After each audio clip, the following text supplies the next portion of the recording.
The day before my first day of placement, I was definitely feeling really, really nervous. It was a big career change from like an office job behind a desk to like person-centered and person-facing. As soon as I kind of went into the clinic and met the team, my nerves died down a lot because of the team and their attitude towards me, and I think that really calmed my nerves and I just really got stuck in. When I walked onto a ward for the first time, it felt sort of crazy, to be honest. I felt like a sort of an alien there to begin with. Like, how am I here? How can I help these people? But the skills I've already learned on placement kind of equipped me with the skills to help people and actually nurse them, which was amazing, and it made me feel great.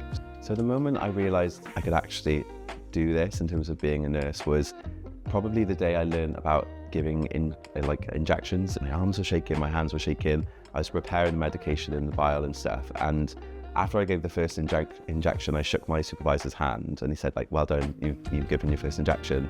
And for me, that was like a massive tick box of I can actually do this, and the people who I'm with can trust me to do it as well. So that was the big moment for me.